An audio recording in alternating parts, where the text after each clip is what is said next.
The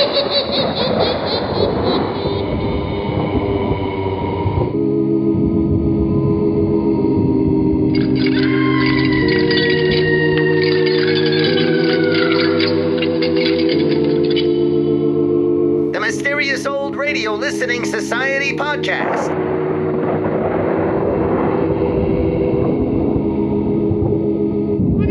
Welcome to the Mysterious Old Radio Listening Society, a podcast dedicated to suspense, crime, and horror stories from the golden age of radio. I'm Eric. I'm Tim. And I'm Joshua. We love mysterious old-time radio stories, but do they stand the test of time? That's what we're here to find out. It's August 2020, and thanks to COVID-19, we're practicing social distancing by recording 10 feet apart in an empty theater. It's weird, but way better than Zoom.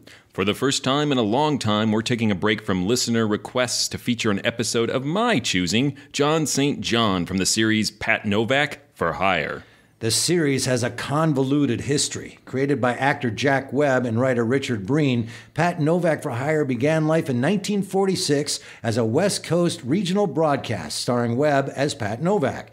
Breen's scripts were radio noir to the nth degree, elevating tough guy banter and hard-boiled similes to an almost surreal art form. At some point during 1947, Webb and Breen left the series to work on a suspiciously similar series for the Mutual Network, Johnny Madero, Pier 23. Actor Ben Morris and writer Gil Dowd replaced Webb and Breen for the remainder of Pat Novak for Hire's 1947 run. Webb and Breen returned to Pat Novak for Hire in 1949. This run of the series was broadcast nationally on ABC. Tudor Owen and Jack Wilson returned as Novak's alcoholic sidekick, Jocko Madigan, while the role of Webb's arch foe, Inspector Hellman, previously played by John Galbraith, was given to a young, up-and-coming actor named Raymond Burr.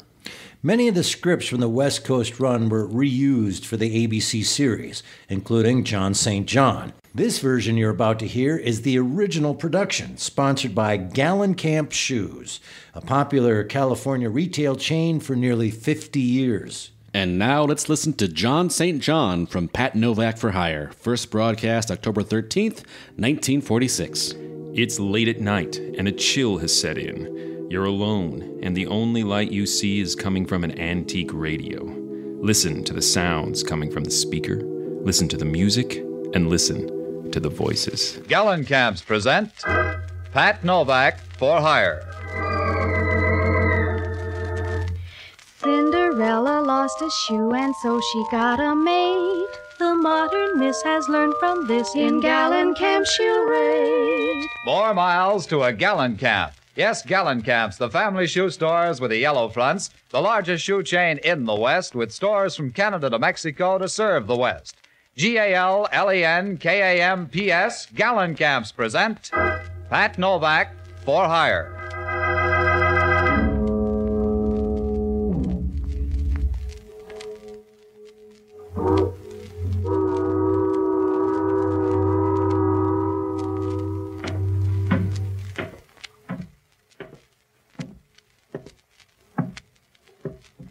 Sure, I'm Pat Novak, for hire.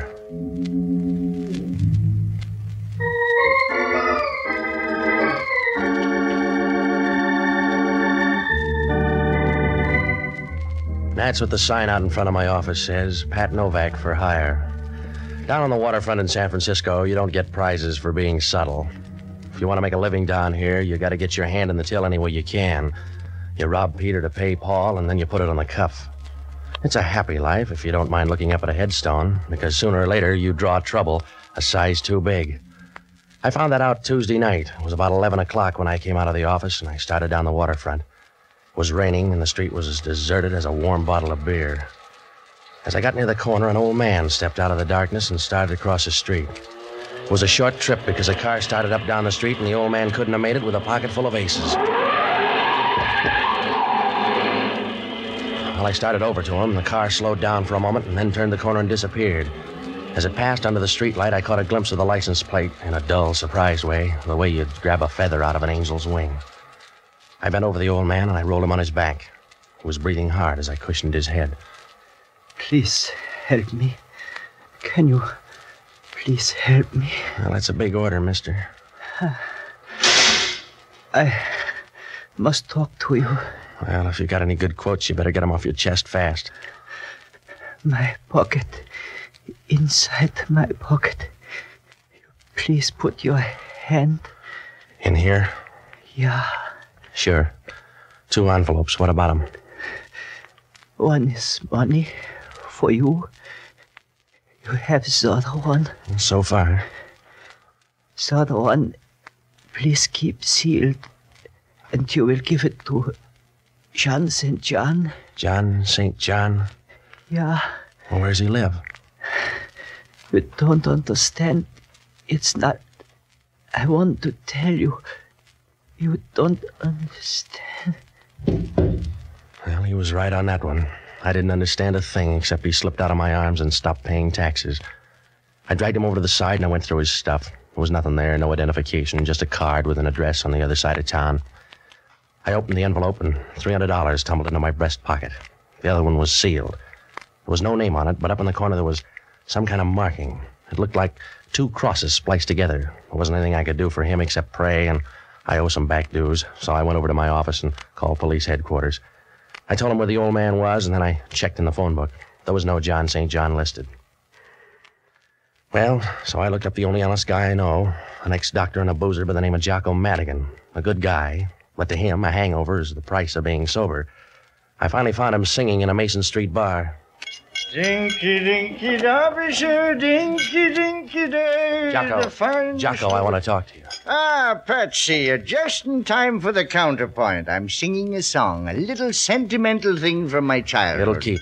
I got a problem, Jocko. You'll always have a problem, Patsy, because you can't keep out of trouble. You know that, don't you? You have no self-control. Yeah, all right, Jocko. You have no more self-control than a bucket of mercury dumped in a marble staircase. All right, Jocko, check the bright talk. I just saw a guy get killed. You're like some violent disorder in nature, some large but unprofitable storm. You keep whirling in circles, Patsy. And if you ever go more than 10 feet in one direction, it's because some woman is 9 feet away. Then it begins all over again. Are you all through? Yes, get to the point. That's another of your troubles. You never get to the point. Some old guy was killed down on the Embarcadero. He checked out 50 feet away from me. Who killed him? I don't know. And why do you care? Professional jealousy? Some car came out of nowhere and clipped him. You're sure it wasn't an accident? Yeah, just like the fall of France. Will you stop needling me, Jocko? I told you the guy got killed. He was murdered right in front of me. I gotta find a guy called John St. John. How St. John? John St. John. I don't feel like vaudeville tonight, Jocko. The old man gave me $300 to deliver a letter. I made him a promise. Well, you can break it now with only the slightest risk. I got the license number of the car. I want you to hop down and look it up. Then check at headquarters to see if the guy's got a record. I don't like policemen. They depress me. Check it. I gotta go out here to this address. Here. Uh-huh. Well, what kind of neighborhood is it? Well, it's not exactly a neighborhood. It's more like an architectural afterthought, a lingering defense against the early California bear. All right. No speeches. Just check on that license plate. Now, if I'm not at my place, try this address here. Yes, that's always very interesting at this time of night. Well, goodbye, lover.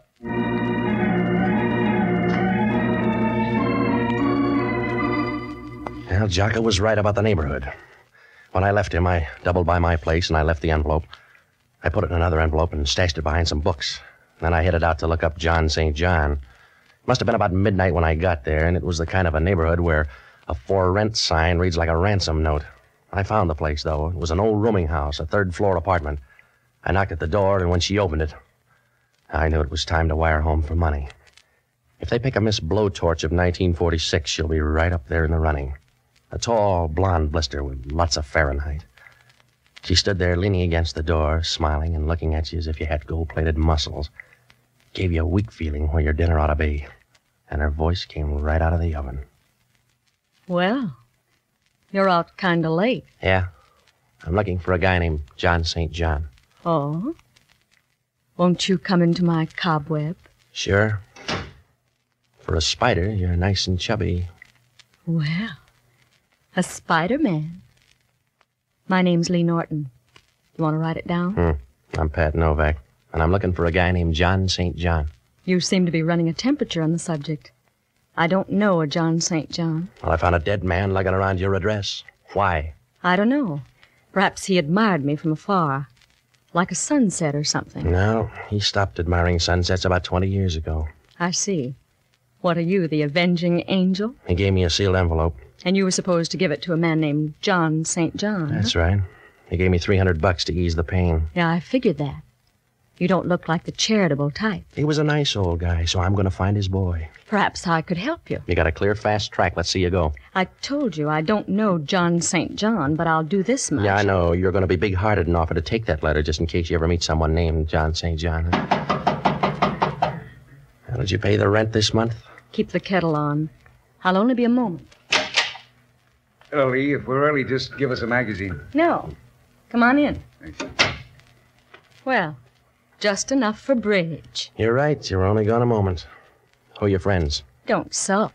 Did they lock the manhole before they left home? His name's Novak. Yeah, that's a pretty name. Don't rhyme with anything, but it's pretty, huh, Joe? Yeah, it's all right. Let's have the letter, Novak. You got hold of a bad rumor, fella. The one I got's good. Let's have it. I don't want to strain your mind, Junior, but try to understand. I don't have a letter. Ask him again. Go on home, mister. You're not going to get anything out of me except a small tip. Now, if you're a good boy, I'll give you a nickel for your friend, too. All right, Joe. Now, hold him up. Yeah, just a minute. He's got a head of hair. Hold him up. All right, Mike. That's enough. Oh, that's enough. All right, baby. Don't look so sorry. You can't have everything.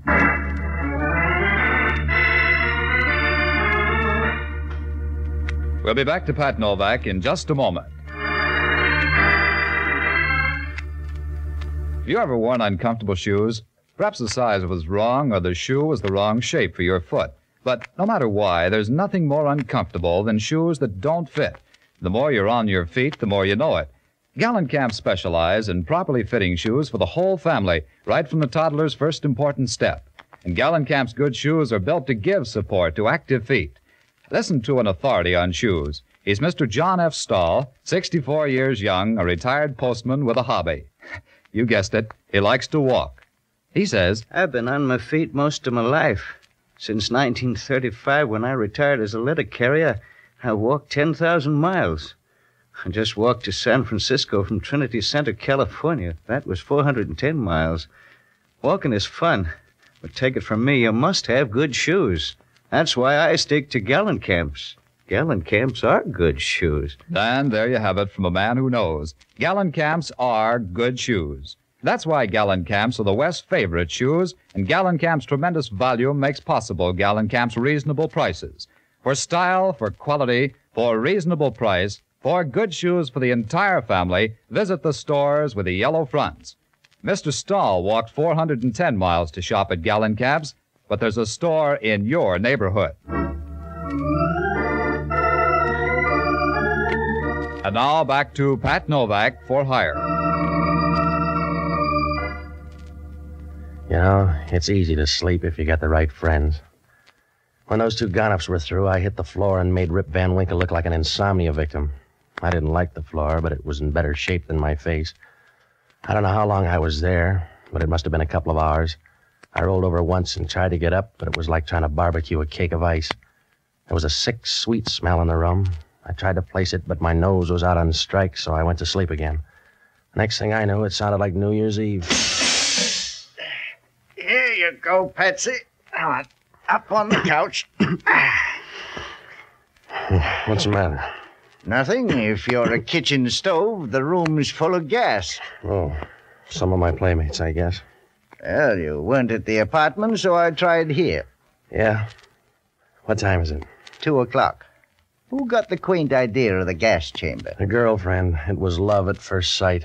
Did she get the letter? I left it home. You're getting smart. Yeah, $300 worth. They lifted my dough. You couldn't use it where you were going. I checked on that hit-and-run car. It's listed under the name of Sidney Bronson. Has he got a record? No. Well, everybody's a beginner. Well, let's go home. It'll be dull, but you'll get used to it. Wait till I wash my hands. Sure. Patsy, Yeah? what did your girlfriend look like? Was she the lively type? Yeah. Why? What's the matter? Because she's not anymore. Yeah. Those gunsels play rough. She's kind of pretty. What did she do besides send out vibration? I don't know. But she knew all about John St. John. Yeah? She picked up a bait like a hungry bass. Also, look at that ring. How did you get around to that? The insignia on it. It's the same one that's on the envelope. Spliced crosses. Let's go home, Patsy. The police will be here. Yeah. Even Hellman will know she's dead. Come on, On your way out the door, Jocko, try it sideways because I think it's blocked. Hello, Novak. You look pale. It's my color scheme. What do you care, Hellman? None. She looks peaceful. Yeah. Be quiet or you'll wake her up. I'll tiptoe. She always cut her throat before she goes to sleep. Who is she, Novak? I don't know. It's awful cozy here for a bunch of perfect strangers. I don't know every dead girl in town, Hellman. You'll have to check. You can still write, can't you, Novak? Huh? That's all you'll need down at headquarters. Come on. Get out of the haze, Hellman. You don't know who's dead yet, but you're going to book somebody. Yeah. What are you doing up here, praising the joint? I came up to find a guy named John St. John. She doesn't look like a guy named John St. John. She was my lead. I came up here to smell out a rat. She had a half Nelson on me when two gunsels walked in. They came up to fix the gas meter, I think. You stay out of this. I'll make every effort. Now, if you're smart, you'll fingerprint this place, Hellman. Those boys were cute. They've been in somebody's jail. I'll handle my job. You stick to murder. It'll go a long way to pin this on me, Hellman. I can go a long way, Novak. Not with what you got to drag. We get a call in the middle of the night, come up here and find you standing over a dead girl. That's right. And you want me to sprinkle powder all over. Back up and take a better look, Novak. The view's fine, Hellman. And if you'll take a good look, you'll know why. You haven't got anything to give the DA except a slim lead and a fat hand. You're going to need help. Not on this one. You need help to find the street. Come on back to center, Hellman. Even with both hands, you couldn't... Yeah. Oh, forget it. So take the medicine like a good boy. I'm not going to walk out and let the two of you tour the town. I'm going to book one or both of you on a murder charge. All right. Book Jocko here, then. I love you in a generous mood. You got a string, then, Hellman. Somebody's got to find John St. John. Who's going to find Jocko? Stop worrying, I'll bail you out. You haven't got the right size heart, Novak. You'll let him die on the vine. Helm, sometimes you're guilty of unexpected wisdom. I know it's reflex action, but it's consoling anyway. I want you, Novak. I want you bad. I'll take this guy as a down payment, but I'm going to close out with you. Remember that. I will. All right. Come on, mister. Wait a minute. Patsy, you're not going to let him lug me off like this? What else can I do? The guy likes you.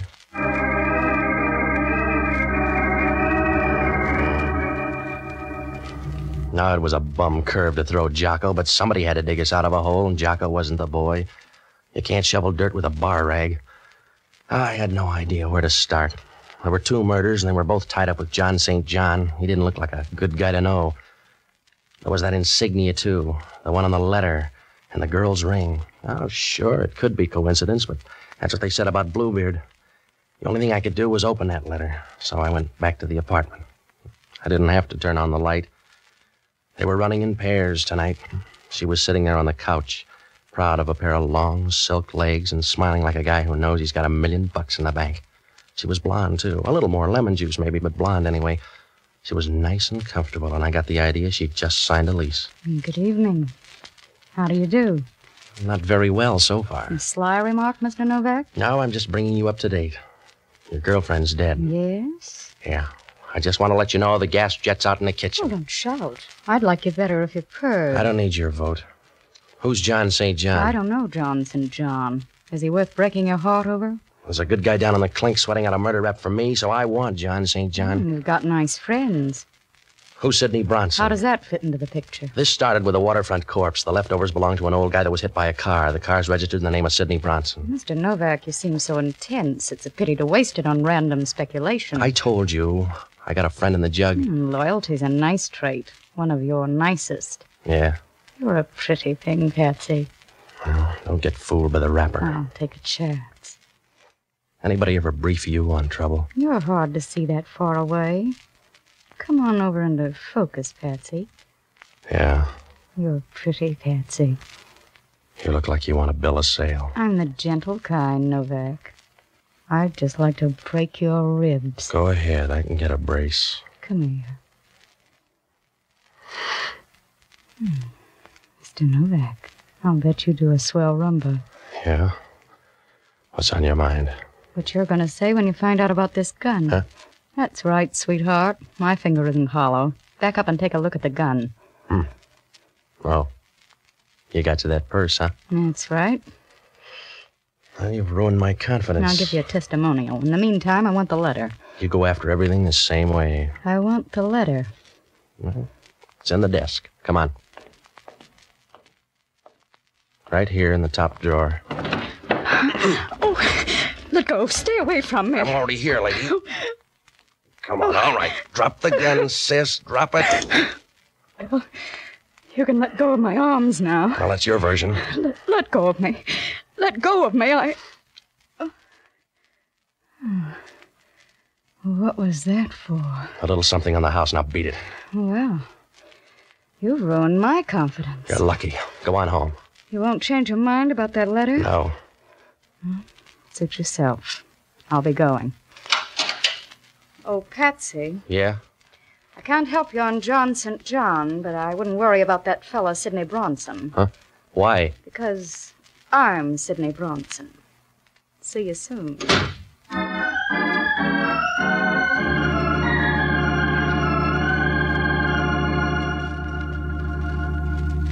That began to look like a big, fat, well-fed double cross.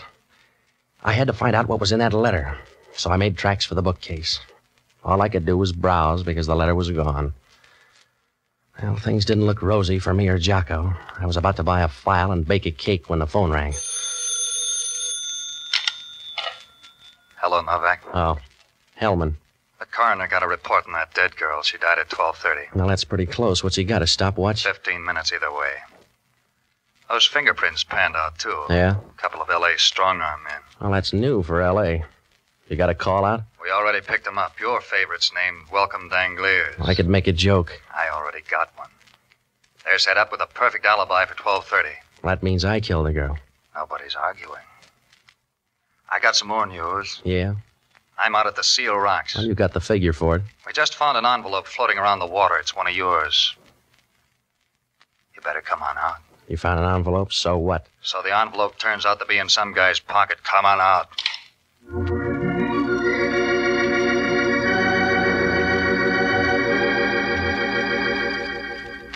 Well, that only meant one thing. Whoever took the envelope out of my place got popular. It was getting late, so I grabbed a cab and rode out to the beach. When I got there, Hellman was standing down in the water. He had Jocko with him. The surf was rolling in, and Jocko wasn't much better.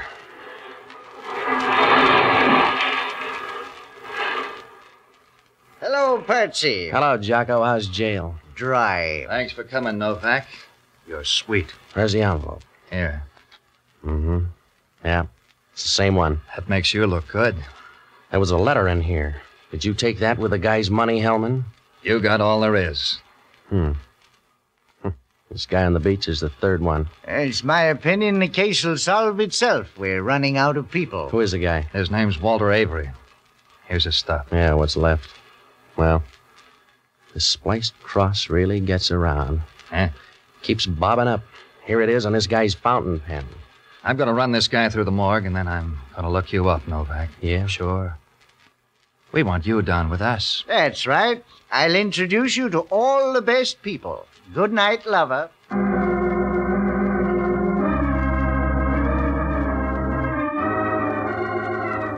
It was close to 5, so I tagged by my place for some sleep. I tossed around like a fish on the living room rug. Hellman called about 9 to throw more dust in my eyes. He said one of the airlines had a passenger to Portland named Walter Avery. Just to make it tough, the guy made the 12 o'clock plane and got off at Portland. I had left field all to myself. I got dressed and I looked up Sidney Bronson's number. There was no answer, so I went over. The place was locked, and I looked up the janitor. He wasn't going to let me in, but it turned out that his wife had a birthday coming up. Well, I found something in the apartment. It was a card, and it said Bellcrest Sanitarium. And down in the corner, there was a guy's name. Dr. Emil Schoenig, psychiatrist. Vienna without the walls. The Bellcrest Sanitarium was down on the peninsula, so I borrowed a car and headed down that way. Everything was fine until I got in the front door. They didn't even let me register.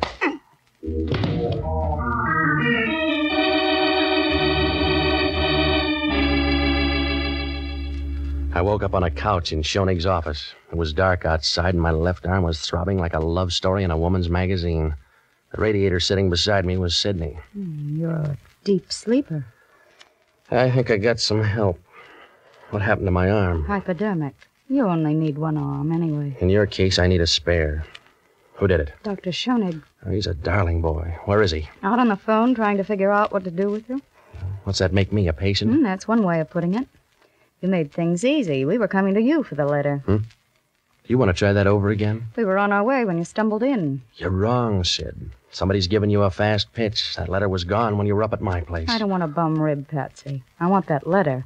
You're trailing the field, Angel. I told you. The letter's gone. A guy by the name of Walter Avery took it out of my place. Walter Avery? That's right, and somebody thanked him. They found him this morning making like a dead seal. Walter Avery left for Portland last night. A plant, sweetheart. You better read up on your friends. Yeah. Thanks, Patsy. I told you to watch him, Sid. You had more shots. What's the difference? Oh, none, I suppose. Why don't you mix us a drink while I talk to Mr. Novak? I'll be right with you. Well, Mr. Novak, you're one of my best patients. Well, that's because I like your needles. You better go easy on that drink. Yes? Why? Well, you'll get drunk and run somebody down the way you did that guy on the waterfront. Oh? A good guess. You should be proud. That's a good, sensible, final emotion. Here's your drink, Emma. Thank you, my dear. As to you, Mr. Novak. Sorry, there's no drink for you, Mr. Novak. He probably will be. Huh? Forget it. Emma, I talked to Mr. Novak before you came in. He thinks you're a heel. He does. And so do I. I can stand it. He told me about Walter Avery. I'm sorry about that. Walter got that letter. You killed him and took it. I was supposed to blunder around till you got rid of me, too.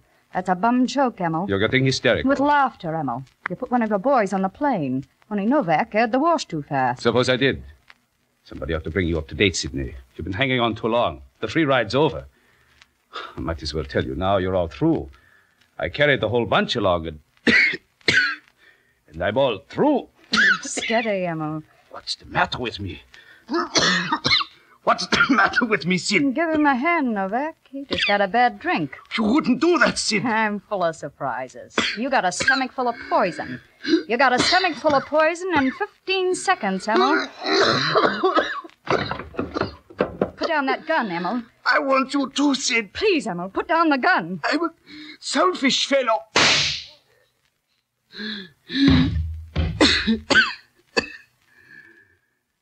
This happens kind of fast for you, fellow.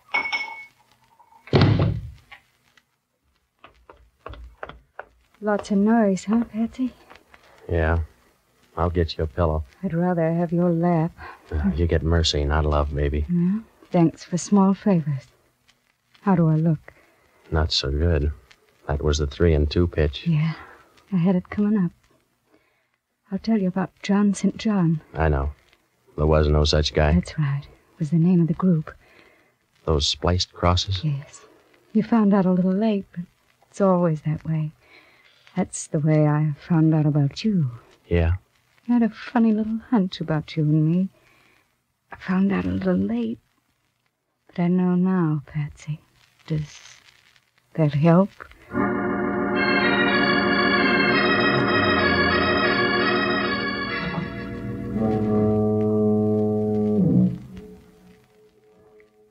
Well, John St. John was the name of an organization buying and selling government information. That old man tried to tell me, but he checked out too fast. I began to figure something like that when those spliced crosses started showing up. Schoenig killed the old man in Sidney's car. He couldn't stop because I was around. The 2 girls and Walter Avery were both in on the deal. Schoenig knew who I was when he saw me go into my office. He trailed me to my place and left Avery there to look for the letter. He killed that girl up in the rooming house, and then he found out she didn't have the letter. When Avery showed up, he took it away from him, threw him to the fish. He was trying to shake Sidney by sending her up to my place after he had the letter. The scheme went haywire when I showed up at the sanitarium. He was trying to work himself out of that one when the payoff came. John St. John? Well, right from the start, Jocko said he was either dead or in the state pen because anybody with a name like John St. John would have killed his parents as soon as he got old enough to find out about it.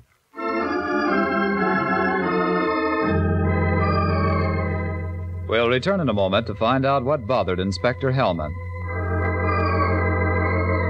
But now it's Cinderella time. Cinderella lost a shoe and so she got a maid. The modern miss has learned from this in gallant camp she'll raid. A pretty face, a graceful figure, lovely shoes. That's a combination that no man can resist. What a delightful feeling to know that from the top of your head to the tip of your toes, you are the picture of glamorous perfection. Here's what Marilyn Buford, Miss America 1946, says. Probably the most fun of being chosen Miss America is modeling the gorgeous clothes. What girl wouldn't be thrilled to select costume after costume from a collection of America's leading designers? And after seeing the importance they attach to the right shoes for every costume, I'm glad I learned about Gallencamps years ago. Yes, Marilyn, there's magic in a pair of shoes, as every woman knows. And having the right shoes is no longer a luxury thanks to Gallencamps, the home of lovely shoes at reasonable prices. And that's why Miss America's favorite store is the favorite store of America's misses. Cinderella lost a shoe and so she got a maid. The modern miss has learned from this in Gallencamp she'll rate.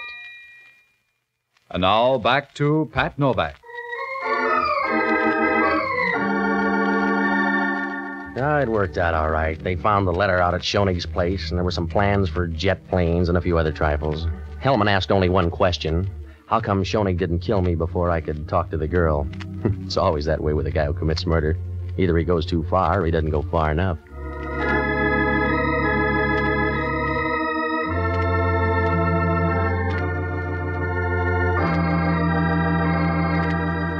Be sure to join us next Sunday evening and every Sunday, same time, same station, for radio's newest show, Pat Novak for Hire. And don't forget the store with the yellow front is the Gallencamp Shoe Store. Gallencamp shoes are good shoes. There's something about them you'll like. Franklin Evans speaking. This is ABC, the American Broadcasting Company. That was John St. John from Pat Novak for Hire, here on the Mysterious Old Radio Listening Society podcast. Once again, I'm Eric. I'm Tim. And I'm Joshua. And that was a listener request coming to us from Joshua.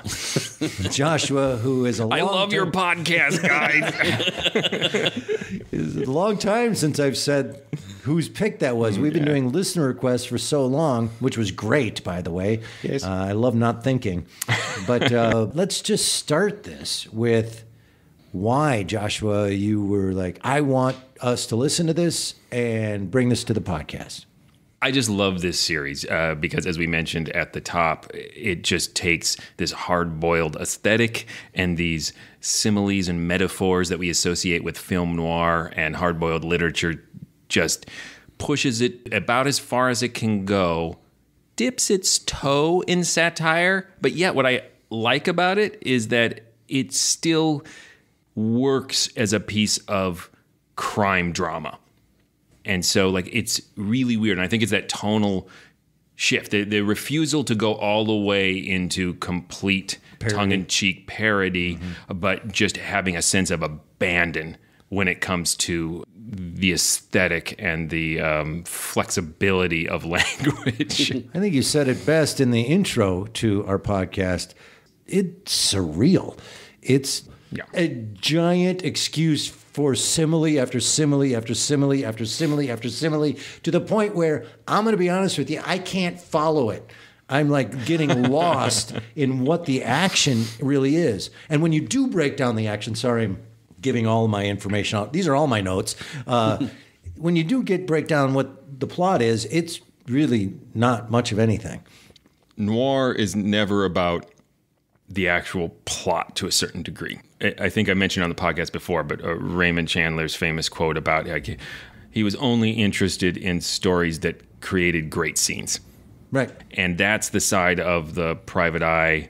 He's not a private eye. He's just a guy who'll do anything for a buck. But it's playing on that genre. That's where this series leans into hard. Right. They all blur together, absolutely. All the plots, they're really repetitive. That's why it's so hard to choose one, because I listened to 6 in a row and I could not distinguish the differences in my head after listening to 6 of them. I loved every single one.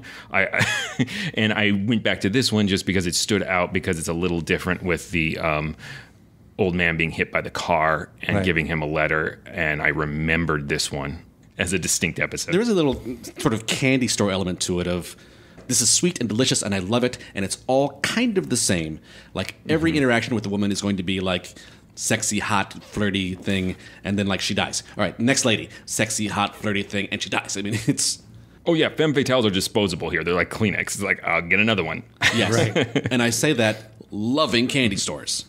It's interesting you say candy stores because there's also an interesting similarity to Candy Matson. I would say this is the uber masculine mirror universe Candy Matson. Because we have a Rembrandt. Yeah. Oh, God. But it's also so much. also set in San Francisco. Yep. It also uses intentionally over-the-top dialogue. It also has a will they or won't they relationship between the protagonist and the cop. Well, it's a little more on the nose than Rembrandt, but, with Goodnight Lover. Do you know that he said that every episode? Yep. Okay, so that's a catchphrase, Yep. Goodnight Lover. Oh, this is all very formulaic. And if you don't like this formula, don't listen to any more of these because it is this. That's what I was going to say earlier. Would you agree that you explain what this is, but that's a specific demographic and specific type of person that would like this? It's not aimed broadly. People who don't have any joy in their soul would not like this. I agree with you. The line has been drawn. It's also very on the nose, much more. Are you actually going to come out not liking Pat Novak for hire? Should we just cut to the chase? Because that's ridiculous. We are discussing it, Joshua. And I am No, we're cutting to the vote. No, I'm only going to have this discussion if I know where you stand. I will stand 10 here. feet apart is not enough. I know this for sure. Rembrandt and Candy Matson is they might be alluding to something. This guy, Jocko, they're not beating around any bush with this guy. I think it's just much more I think it's to the point. opposite. I Really? think Rembrandt is very clearly a coded gay character, whereas this guy, I think you're welcome to interpret any old-time radio character how you want if it's vague enough. But I think that's all sarcasm on Jocko's part. Okay. That's how I would take it. Jocko more as a slot machine mouth person that you just sort of pull the lever and whatever's going to come out. Oh, we call that scrimshaw. Listeners, that's my last name. He wasn't talking about carving on whalebone. Oh, that's right. I always forget that that's an actual noun. If I see the word scrimshaw or actually see scrimshaw, I have to remind myself that that's not Joshua. That's a whalebone. But if I say your name to people who don't know you, they're like, why are you talking about whalebone? Free that man from this museum. You belong in a museum. All right. So to answer your question, Joshua, my jury is out, and that sounded more. The jury's come back in. If it's out on this episode, I'm telling you, you're not saying that the jury's out and it may come back in. This has all got like a metaphorical context. All of a sudden, You that I don't understand. We're talking about Void Dyer and all that shit. I will say that I entered this discussion with, I want to hear what they have to say because I'm not 100% sure where I stand. And I know you love it, so I'm here to listen, honestly. So did those similes just wash over you and you went like, this is too much. That's not how someone talks. Nope. Get to the castle. Last week's show reference. No, I will say this, that the first 10 minutes, I was like, wow, what a simile ride. This is super fun. Much like Candy Matson, who we keep comparing this to, where there's a lot of that witty banter and quick, snappy things that never bugs me, and I have a great time in every Candy Matson episode. This, after 10 minutes, I went, oh my God, this is starting to wear on me. I can't keep up with the witty similes, and I'm losing track of what's going on. For example, it took me 3 or 4 rewinds to figure out that second femme fatale that she was like, where are we? What happened? Like, he never says, hey, what are you doing in my apartment? Oh, he says he goes back to his house. I mean, this happens to him all the time. He goes back Doesn't to my that house, happen to you? And there it was. And he said, and they were coming in twins that day. Yeah. Hey, how are you? It took me a while, is what I'm saying. One of the things, I want to give Tim a chance to. Yeah, so my little presentation on Pat Novak. Most things in the world where if everyone loves it, it's a really good chance I'm not going to like it just because I'm willful and contrarian like that. But I have found in the world of old radio that people who like, this is really great, you'll like it, I like it. And people really like Pat Novak. many different people have said, Pat Novak, you've got to listen to Pat Novak. And so now that we have, yes, I really like Pat Novak. I think a lot of Eric's critiques are very valid of it when he, I'm going to go to this address that it took, where did you get an address from? Yeah. They are notoriously convoluted plots, and that's why he tries to summarize them at the end, and then I think every episode he has Inspector Hellman just had one question, which is a joke. You only have one question out of all that? And usually, in this episode, it's a plot hole that Pat Novak just points out and then shrugs at. He doesn't even solve it. Right. There's huge plot holes all over this.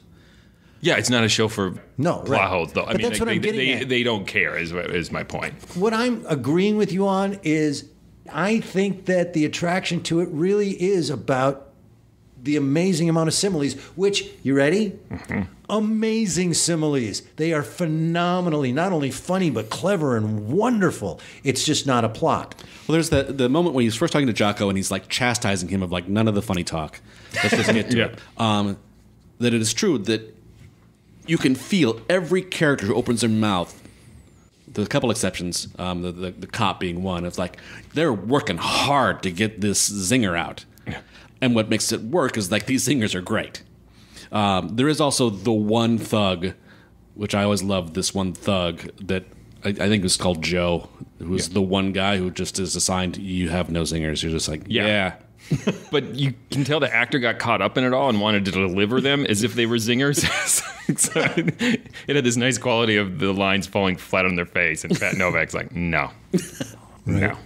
No. The line that I actually want to have on my actual tombstone, I'm going to leave it in my will and request that it is engraved upon it, is he slipped from my arms and stopped paying taxes.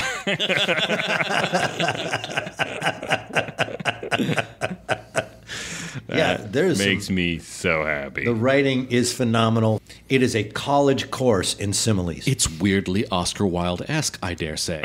It is. It's quantity over quality a lot of the times. In all fairness, at some point they just keep coming, and part of why I'm impressed. Some of the time? No, but some of them are truly brilliant. I think "Slip from My Arms and Stop Paying Taxes" is brilliant. I think they're all brilliant, and it's quantity. Voice straight out of the oven. That one stuck with me.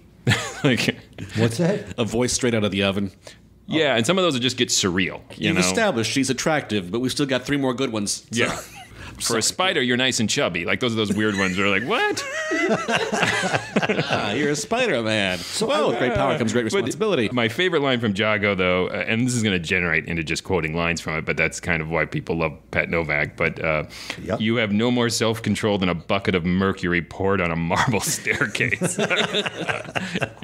And I am in. That is so awesome. And the fact that Jocko, as you listen to more, he is the biggest critic of Pat Novak. He's this drunk, but he has this crystal clear insight into the character of Novak. So it is actually kind of fascinating because he goes to this drunk for help who proves to be very little help, but you suspect that maybe it's because it's the only guy who truly understands Pat Novak and doesn't like him very much. Interesting plot-wise of I'm going to have to arrest you or you. Arrest that guy. That's an unexpected twist of... I'm such a good friend. Yeah, arrest me for murder. Let him go. I love it when you're generous. Yeah, that's what he said. That was the dumbest thing I've ever said. Yeah, that's what he said. We should write for this show. The line at the beginning when Pat says, I caught a glimpse of the license plate in a dull, surprised way, the way you'd grab a feather out of an angel's wings. And it has this sort of melodrama, but you tortured that, but it works. Well, here's what you don't know, and I'm going to forgive you because I have plucked a feather from an angel's wings, and that's exactly what happens. Wow. Yeah, it's dead on. This is like catching a license plate from a speeding car.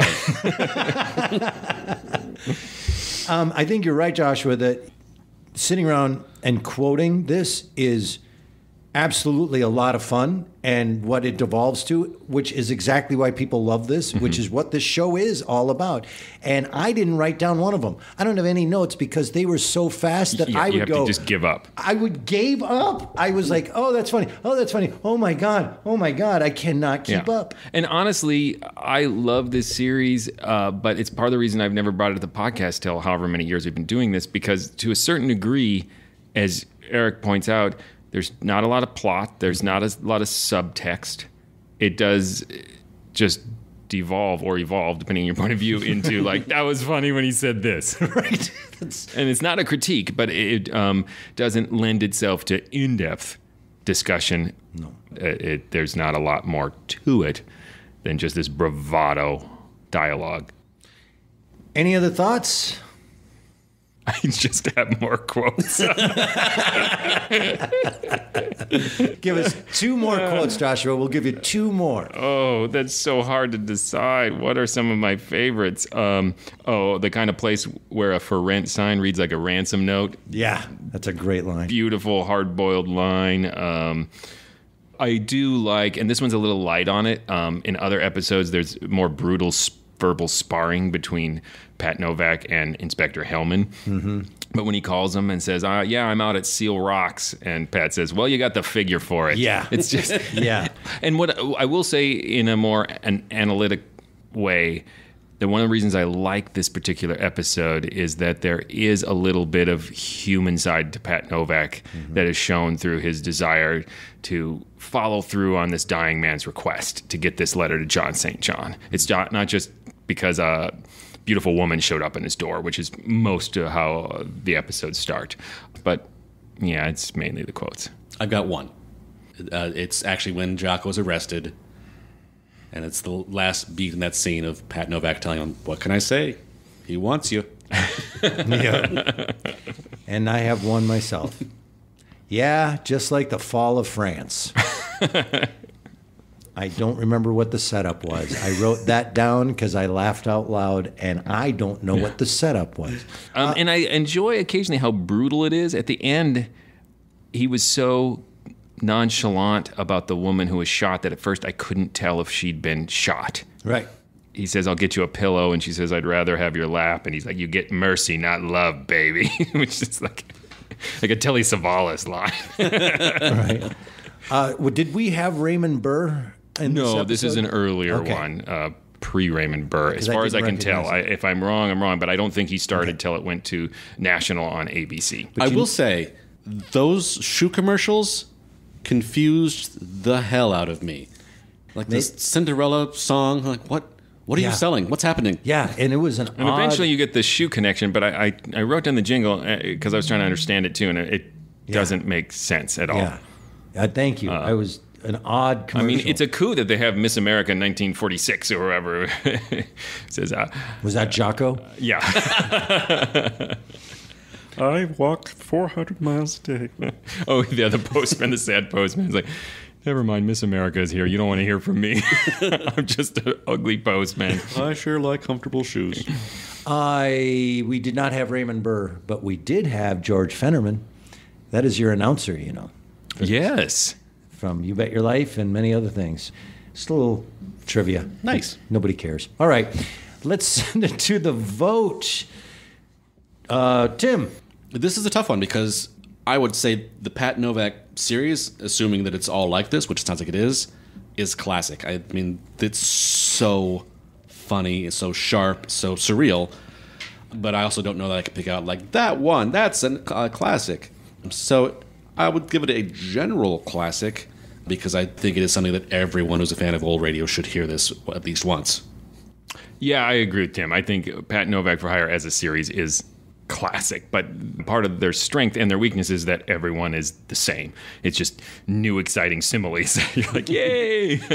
And I do think, to my original point about how it tries to push the envelope on the dialogue and language, but also adhere to a somewhat straightforward crime drama and plot, could be a hindrance. Because I think that's where you got snagged up, Eric, is because I think you might have, if it was just a full bore parody, you might have been on board and not been distracted by the plot. So to me, that's a strength, but I can see it as a weakness for others. But to me, it has this very postmodern sensibility, so I think it definitely stands the test of time. I think this is something I would play for somebody today, and they would find it hilarious and over the top and enjoy it.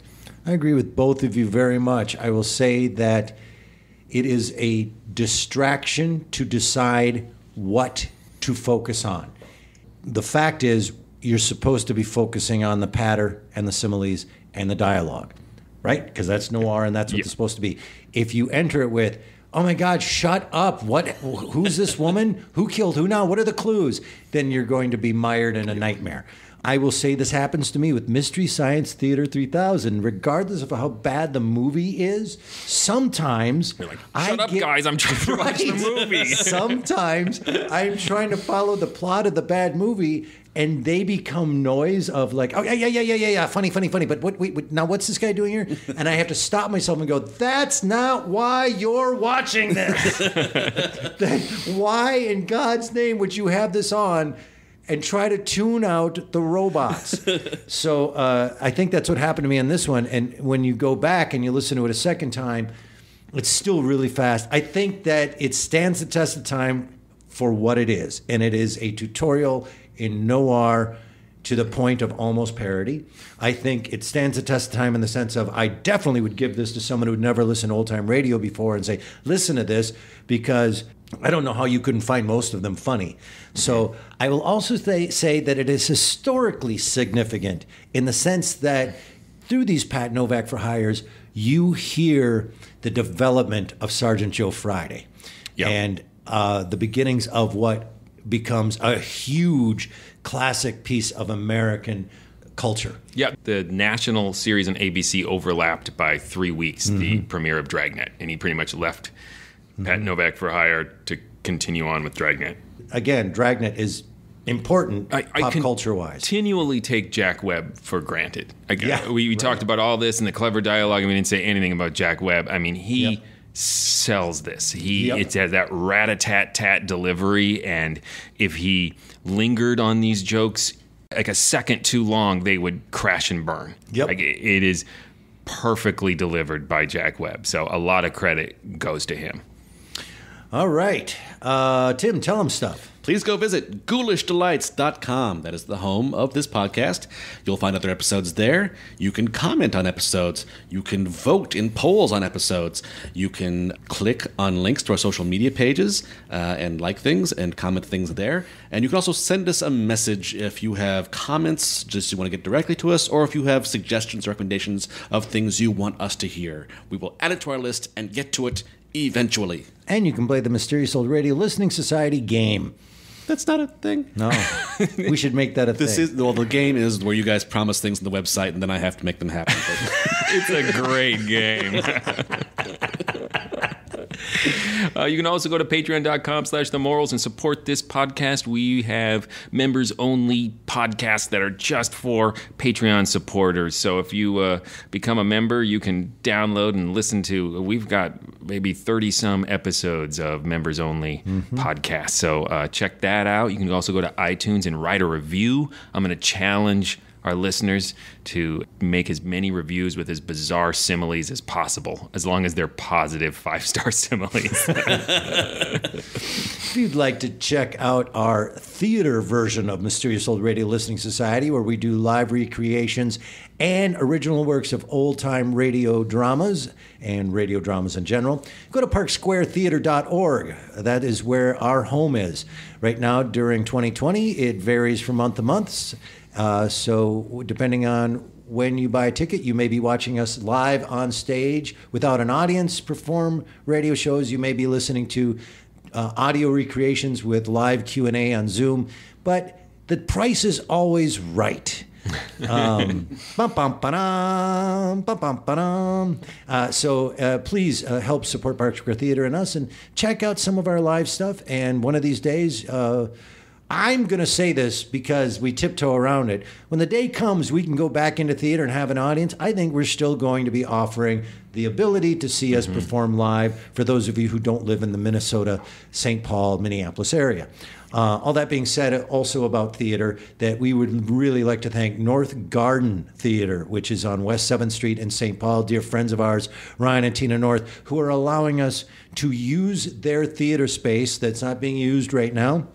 Although you can, so please, if you have an event or anything, please contact them. They do all sorts of events, not just theater here.